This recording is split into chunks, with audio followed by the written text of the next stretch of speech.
Class 8th. Today I am solving here question answer of this chapter. Your first question.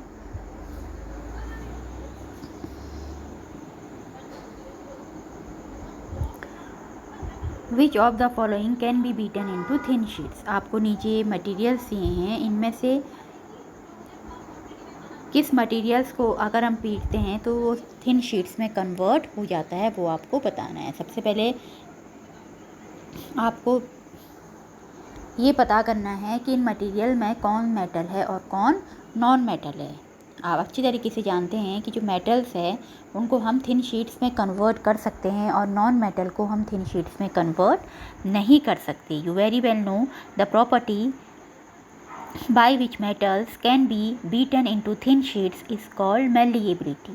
हम metals को thin sheets में convert करते हैं तो इस प्रॉपर्टीज़ को हम क्या कहते हैं? इस प्रॉपर्टीज़ को हम malleability की प्रॉपर्टीज़ कहते हैं। आप सब लोग जानते हैं कि जब मेटल्स को पीटा जाता है तो उसे हम थिन शीट्स में कन्वर्ट कर सकते हैं और इस प्रॉपर्टीज़ को malleability की प्रॉपर्टीज़ कही जाती है, जबकि नॉन मेटल्स में malleability की प्रॉपर्टीज़ नहीं पाई जाती। जैसे अब आपको इसमें देखना है कि कौन सा मेटल है, कौन सा नॉन मेटल है। आपको अच्छी तरीके से पता है जिंक इसमें क्या है, मेटल है, और फॉस्फोरस, सल्फर और ऑक्सीजन आपका नॉन मेटल है।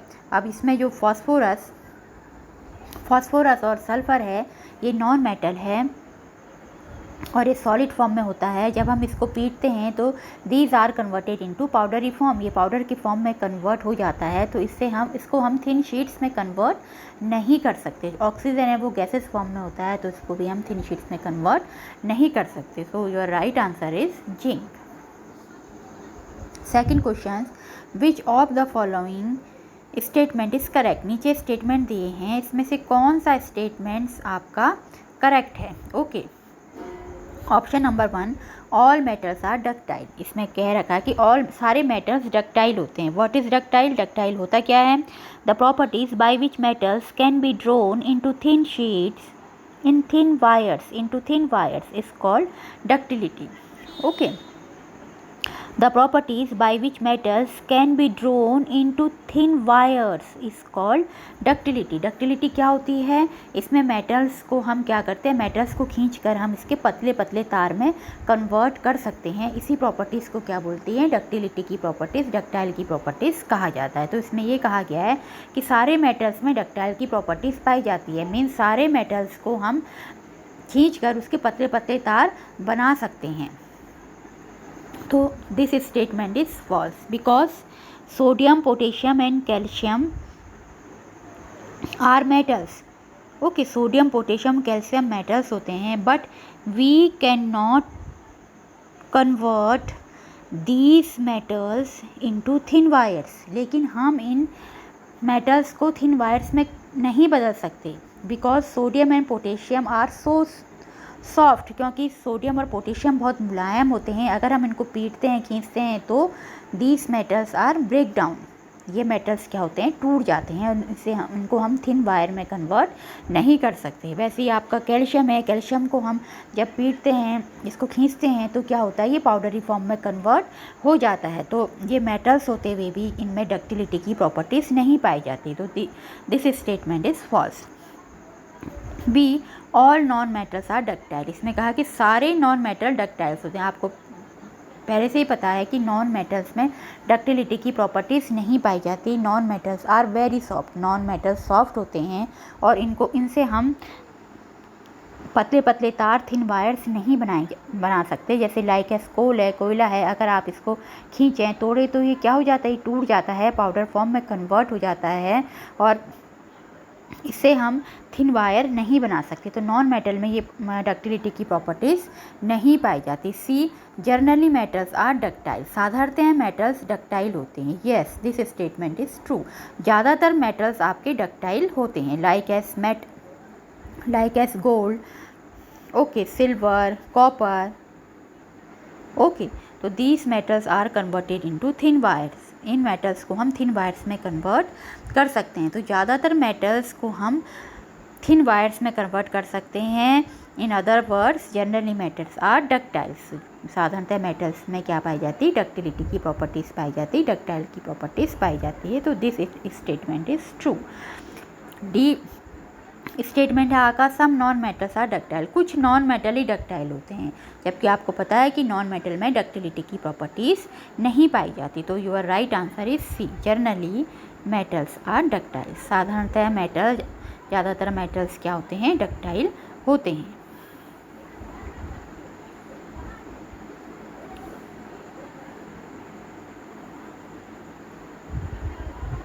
Question number 5, fill in the blanks. आपने यहाँ पे खाली स्थान में आपको राइट आंसर भरना है। Okay, phosphorus is very reactive non metals. जो फॉस्फोरस है वो नॉन मेटल्स होता है और बहुत ही रिएक्टिव होता है, बहुत ही क्रियाशील होता है। अगर हम इसको खाली एयर में, वाटर में छोड़ दें तो ये क्या करता है, इनसे बहुत ही जल्दी क्रिया कर लेता है, रिएक्शन कर लेता है। Okay, B, metals are good conductors of heat and electricity. जो मेटल्स होते हैं वो हीट और इलेक्ट्रिसिटी के गुड कंडक्टर होते हैं। आपको पता है आपके किचन में जितने भी यूटेंसिल्स होते हैं वो मेटल्स के बने होते हैं, जिससे आपका खाना इजीली बन जाता है, बहुत जल्दी बन जाता है, क्योंकि मेटल्स अपने में से हीट को पास होने देते हैं। और आपने अपने घरों में भी देखा होगा कि आपके जितने भी इलेक्ट्रिक वायर हैं वो कॉपर के बने होते हैं, मेटल के बने होते हैं। क्यों? क्योंकि जो मेटल्स है वो अपने में से हीट को आसानी से पास होने देता है, इसलिए metals are good conductors of heat and electricity. इसलिए मेटल्स हीट के भी गुड कंडक्टर होते हैं, अपने में से हीट को भी आसानी से जाने देते हैं और इलेक्ट्रिसिटी को भी अपने में आसानी से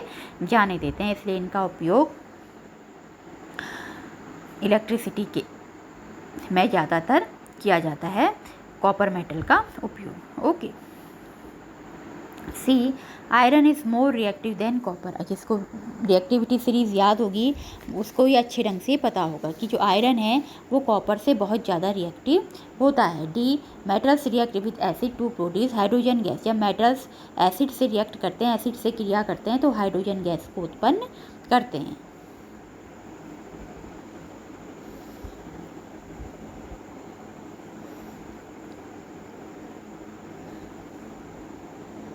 question number 4, make T if the statement is true and F if it is false.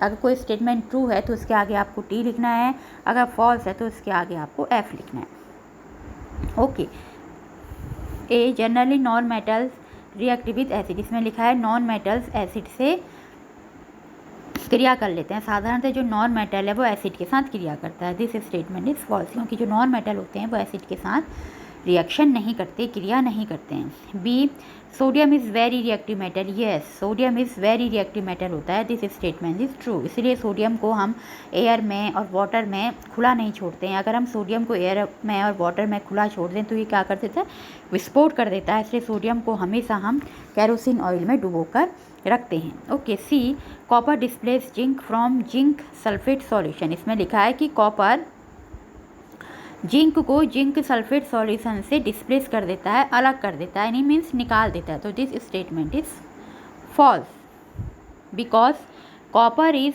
Less reactive metal than zinc. Because copper is less reactive metal than zinc. इसलिए जो less reactive metal do not displace the more reactive metal.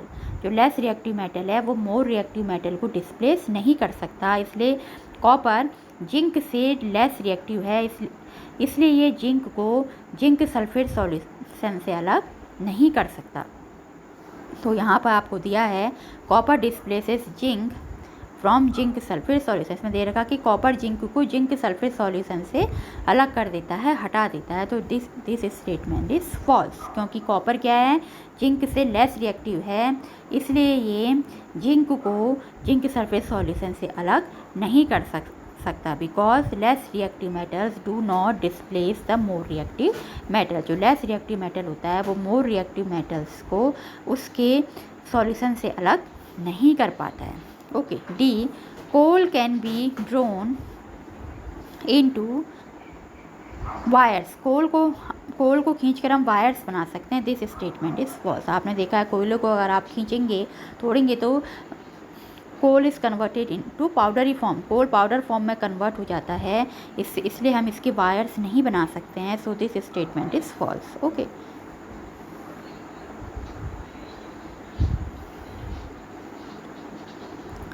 Question number 5,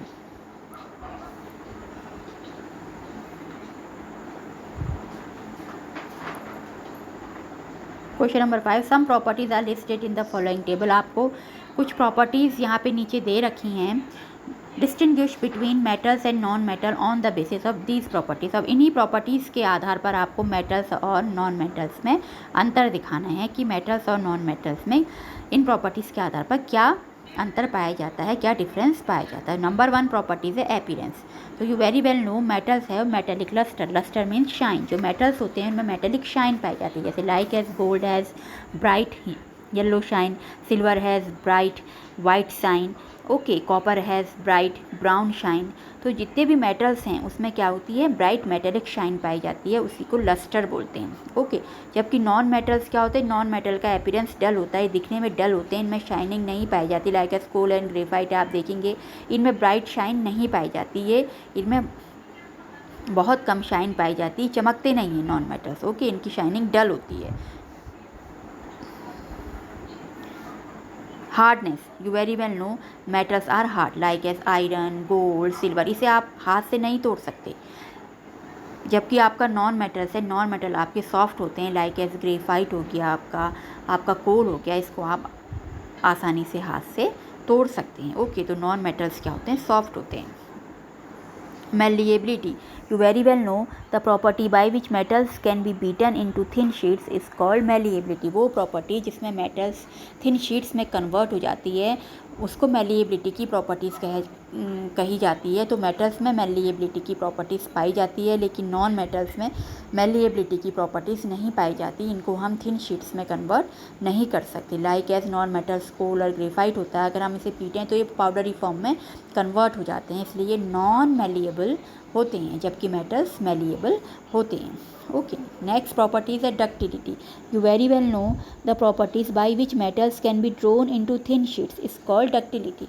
आप अच्छी तरीके से जानते हैं कि metals को हम खींचकर पतले पतले वायर्स बना सकते हैं, उस प्रॉपर्टीज़ को डक्टिलिटी की प्रॉपर्टीज़ या डक्टाइल की प्रॉपर्टीज़ कही जाती है। तो मेटल्स हैव डक्टिलिटीज़ प्रॉपर्टीज़, तो मेटल में डक्टिलिटी की प्रॉपर्टीज़ पाई जाती है, जबकि नॉन मेटल्स में क्या होते हैं, नॉन मेटल्स नॉन डक्टाइल होते हैं, मीन्स उसमें डक्टिलिटी की प्रॉपर्टीज़ नहीं पाई जाती, हम इन्हें थिन वायर में कन्वर्ट नहीं कर सकते। अगर हम नॉन मेटल को थिन वायर में कन्वर्ट करते हैं तो क्या हो जाते हैं, ये नॉन मेटल टूट जाते हैं या पाउडर फॉर्म में कन्वर्ट हो जाते हैं, ओके। नेक्स्ट है आपका हीट कंडक्शन।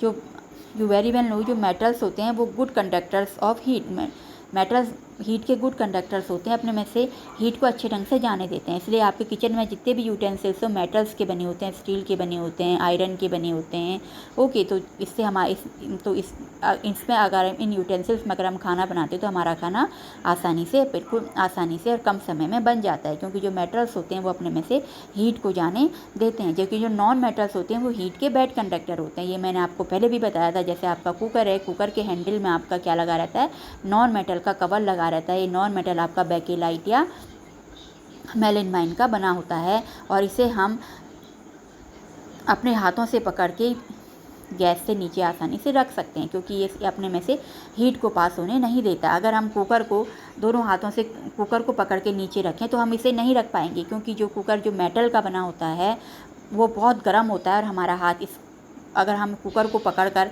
नीचे रखें तो हमारा हाथ इससे जल सकता है, इसलिए हम कुकर को पकड़कर हाथों से पकड़कर गैस में से नीचे नहीं रख सकते हैं। जबकि जो इसका हैंडल होता है, हैंडल में प्लास्टिक का कवर लगा रहता है, जो नॉन मेटल होता है, प्लास्टिक नॉन मेटल होता है, ये अपने में से हीट को पास होने नहीं देता, इसलिए गर्म नहीं होता है, इसलिए हम इसको आसानी से पकड़कर गैस के नीचे रख सकते हैं। अगर हम नॉन मेटल मीन्स प्लास्टिक से बने बर्तन में खाना बनाएं तो हमारा खाना नहीं बन पाएगा, क्योंकि जो नॉन मेटल्स होते हैं वो हीट के क्या होते हैं, बैड कंडक्टर होते हैं या इंसुलेटर होते हैं।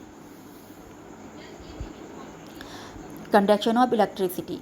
अब जो मेटल्स होते हैं वो इलेक्ट्रिसिटी के गुड कंडक्टर होते हैं। आप अपने घरों में भी देखा होगा, आपके जितने भी इलेक्ट्रिक वायर हैं वो कॉपर मेटल के बने होते हैं, क्योंकि ये अपने में से इलेक्ट्रिसिटी को आसानी से पास होने देते हैं। जबकि जो नॉन मेटल होते हैं वो इलेक्ट्रिसिटी के बैड कंडक्टर होते हैं, मीन्स इंसुलेटर होते हैं, ये अपने में से इलेक्ट्रिसिटी को पास होने नहीं देते हैं। इसलिए आपने अपने घरों में देखा होगा, जो आपके इलेक्ट्रिक वायर होते हैं उसके बाहर प्लास्टिक की लेयर लगी रहती है, कि कभी अगर करंट फ्लो हो रही हो और कभी आपका हाथ अचानक वायर में पड़ गए तो आपको करंट ना लगे, इसलिए जो वायर्स हैं उनके बाहर प्लास्टिक की कवरिंग लगी रहती है इलेक्ट्रिक करंट से बचने के लिए।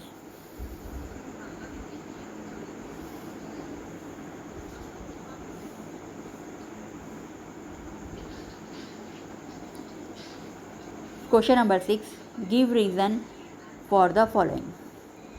आपको जितने नीचे स्टेटमेंट दिए हैं उनको आपको कारण देना है कि ऐसा क्यों होता है। Number A, aluminium foil are used to wrap food items. हम एल्यूमिनियम फॉइल का उपयोग फूड आइटम्स को लपेटने में, रैप करने में क्यों करते हैं। Your answer, aluminium is highly malleable and it can be easily beaten in sheets to make its foil for wrapping purpose। जो आपका जो एल्यूमिनियम होता है, you very well know, aluminium होता है ये हाईली मेलिएबल होता है। Malleable means the properties by which metals can be beaten into thin sheets is called malleability. Malleable means जिससे हम मेटल्स को थिन शीट्स में कन्वर्ट कर सकते हैं। जो एल्यूमिनियम होता है ये हाईली मेलिएबल होता है, मीन्स अगर हम इसको अगर थोड़ा सा पीटें तो क्या होते हैं, ये आसानी से इनके हम इसको थिन शीट्स में, पतली पतली चादरों में हम इसको कन्वर्ट कर सकते हैं। ओके, और इस जो एल्यूमिनियम की जो शीट होती है, जो फॉइल होता है, इस एल्यूमिनियम की शीट को एल्यूमिनियम फॉइल कहा जाता है। और जो एल्यूमिनियम का जो फॉइल होता है इसका उपयोग फूड को रैप करने में, फूड को लपेटने में किया जाता है। Second property, it is also soft and does not react with food item.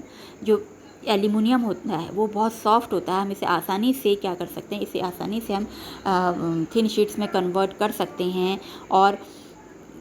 और ये क्या होता है, हमारे फूड आइटम से रिएक्शन नहीं करता। हम जो भी खाना एल्यूमिनियम फॉइल में लपेटते हैं तो एल्यूमिनियम क्या होता है, खाने से फूड आइटम से रिएक्शन नहीं करता है। फूड आइटम क्यों, और एल्यूमिनियम क्या है, फूड आइटम से रिएक्शन नहीं करता, हमारे फूड को स्पॉइल नहीं करता है, गंदा नहीं करता है, पॉइज़न में कन्वर्ट नहीं करता है।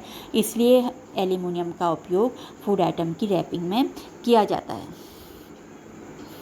Okay, that is why aluminium foils are use to wrap food item. इसीलिए एल्यूमिनियम का उपयोग फूड आइटम की रैपिंग में किया जाता है। B, immersion rods for heating liquid are made up of metallic substances. जो इमर्सन रॉड है, जो पानी गर्म करने वाली रॉड है, उसका वो हमारी मेटल की बनी होती है। और इस इमर्सन रॉड का उपयोग किसमें किया जाता है, इस इमर्सन रॉड का उपयोग पानी को गर्म करने के लिए किया जाता है। और ये इमर्सन रॉड हमारी मेटल की क्यों बनी होती है। Your answer is from here.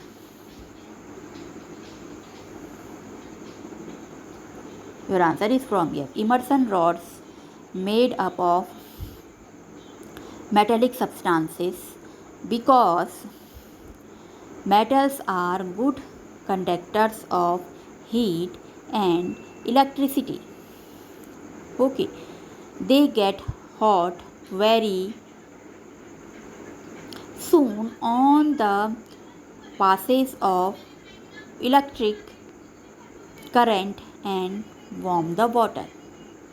Okay, क्या कह रहा है, जो इमर्सन रॉड है वो हमारी मेटल की बनी होती है, क्योंकि जो मेटल्स होते हैं वो इलेक्ट्रिसिटी और हीट के गुड कंडक्टर्स होते हैं। इमर्सन रॉड हमारी मेटल्स की, पानी गर्म करने वाली रॉड हमारी मेटल किस लिए बनी होती है, क्योंकि आपको पहले से ही पता है कि जो मेटल्स होते हैं वो अपने में से हीट को और इलेक्ट्रिसिटी को आसानी से जाने देते हैं। तो इसलिए जो हमारी इमर्सन रॉड है वो मेटल्स की बनी होती है। आपने देखा होगा जब आप घर में, इमर्सन रॉड मीन्स पानी गर्म करने वाली रॉड, जब आप घरों में पानी गर्म करते हैं तो जब आप उसके प्लग को स्विच से लगाते हैं, इमर्सन रॉड के प्लग को स्विच से लगाते हैं, स्विच को ऑन करते हैं, तो क्या होता है, जो ये मेटल की बनी है तो अपने में से आसानी से इलेक्ट्रिक करंट को पास होने देगी। अब जब इमर्सन रॉड में जब इलेक्ट्रिक करंट पास होती है तो इमर्सन रॉड क्या हो जाती है, गर्म हो जाती है। और गर्म होने के कारण उसके चारों तरफ जो पानी होता है वो भी क्या होने लगता है, गर्म होने लगता है, क्योंकि इमर्सन रॉड अपनी हीट का ट्रांसफ़र पानी में कर देती है और जिससे उसका पानी भी क्या हो जाता है, गर्म हो जाता है। आपने देखा जब आपका बल्ब जलता है और कुछ समय बाद आप उस बल्ब को हाथ से छुएं तो आपका बल्ब क्या हो जाता है, गर्म हो जाता है। क्योंकि जब किसी भी चीज़ से इलेक्ट्रिसिटी पास होती है तो वो चीज़ क्या हो जाती है, गर्म हो जाती है। ओके, उसी प्रकार जब इमर्सन रॉड के प्लग को हम स्विच से लगाते हैं और स्विच को ऑन करते हैं तो इमर्सन रॉड मेटल की बनी होने के कारण अपने आप में से इलेक्ट्रिसिटी को आसानी से पास होने देती है और गर्म हो जाती है, और बहुत जल्दी गर्म हो जाती है। और जब इमर्सन रॉड गर्म होती है तो उसकी हीट किसमें ट्रांसफ़र हो जाती है, वाटर में ट्रांसफ़र हो जाती है, और हमारा वाटर क्या हो जाता है, गर्म हो जाता है। तो इसी कारण जो इमर्सन रॉड है उसको मेटल की बनाई जाती है।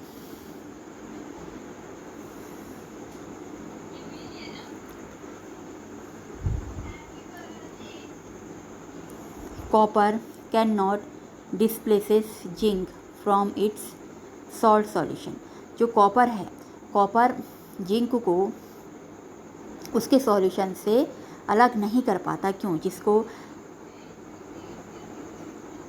रिएक्टिविटी सीरीज़ याद होगी वो इसको आसानी से समझ जाएगा। इसके लिए आपको रिएक्टिविटी सीरीज़ याद करनी होगी। मैंने डिस्प्लेसमेंट वाली वीडियो आपको बताई है, जिन्होंने नहीं करी है उसमें मैंने रिएक्टिविटी सीरीज़ के बारे में अच्छे ढंग से समझाया है, उसे देख लें। Okay, because copper is less reactive than zinc. जो कॉपर है वो जिंक से लेस रिएक्टिव होता है, कम क्रियाशील होता है। So it can not displaces zinc from its solution. इसलिए वो जिंक को उसके सॉल्यूशन से अलग नहीं कर पाता है। क्यों? Because less reactive metals do not displace the more reactive metals from its solution. क्योंकि जो लेस रिएक्टिव मेटल है वो मोर रिएक्टिव मेटल्स को उसके सॉल्यूशन से अलग नहीं कर पाता है। Okay, D, sodium and potassium are store in kerosene. Sodium और पोटेशियम को कैरोसिन में स्टोर किया जाता है, मिट्टी के तेल में स्टोर किया जाता है। क्यों? You very well know sodium and potassium are highly reactive, REACTIV, highly reactive, so they are store in kerosene. आपको पता है जो सोडियम और पोटेशियम है, ये अगर हम इन्हें हवा में और पानी में खुला छोड़ देते हैं तो ये बहुत तेज़ी से हवा से क्रिया कर लेती है, पानी से क्रिया कर लेती है और विस्फोट उत्पन्न करती है। इसलिए हम इन्हें कैरोसिन तेल में, मिट्टी के तेल में डुबो कर रखते हैं। मिट्टी के तेल में स्टोर करके रखने से ये एयर के संपर्क में नहीं आ पाते हैं, एयर की कांटेक्ट में नहीं आ पाते हैं, वाटर के कांटेक्ट में नहीं आ पाते हैं और विस्फोट नहीं हो पाता। इसलिए सोडियम और पोटेशियम को कैरोसिन ऑयल में हम स्टोर करके रखते हैं। You right this question answer in your science fair copy.